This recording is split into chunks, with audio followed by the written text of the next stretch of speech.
Plusieurs séances de travaux se sont tenues pendant 3 jours autour du thème minerais critiques et transition énergétique.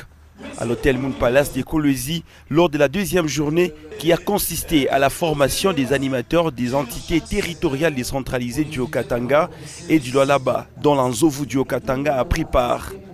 Des panélistes ont exposé à tour de rôle des sujets liés aux enjeux des activités des entités territoriales décentralisées, parmi lesquels l'identification et présentation des besoins en infrastructure lors de la signature d'un cahier des charges exposé par le MINA professeur Arthur Kaniki de l'Université de Lubumbashi.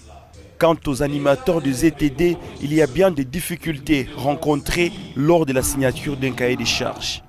Et quand on lui explique les choses clairement, il dit ces gens ils vont me dire quoi, ces enfants que nous avions mis ici au monde, ils vont dire quoi? Pour éviter certaines difficultés dans la négociation, tout comme dans l'exécution du cahier des charges, surtout les projets liés à une situation de sous-évaluation. L'exécution des travaux qui est dans les cahiers des charges. Je prends l'exemple d'une route interpartie, parce que ce sont des routes qu'on a mis dans des cahiers des charges. C'est mal exécuté. Mireille Kiléché, bourgmestre de la commune annexe à Lubumbashi, a proposé quant à elle une élaboration participative de budget des ETD. Quand on a évoqué le problème d'un budget participatif, effectivement, un budget doit être participatif et tout le monde doit participer pour savoir qu'est-ce qui est dit dans le budget, comment ça évolue et tout et tout. S'agissant des axes de projet RIM et estimation de recettes locales, Maître Yvan Mbwebwe a souligné l'importance de la mise en place des projets autoporteurs pour les économies des entités territoriales décentralisées.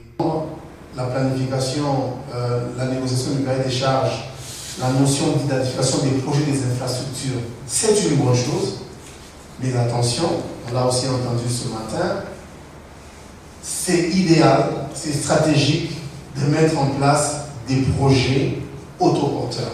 Militante des droits des femmes, l'Anzovu du Haut-Katanga, Mireille Kiléché, a assisté à un tribunal fictif sur la situation des droits des femmes dans les zones minières. C'était lors de la 3e et dernière journée de ces assises. Tribunal international des peuples contre les violations de droits humains dans les zones minières, siégeant en matière civile, administrative et répressive, condamne M. Théodore Babasile à 20 ans de servitude pénale principale et d'une amende de 700 000 francs, le condamnant aux dommages et intérêts justes et équitables.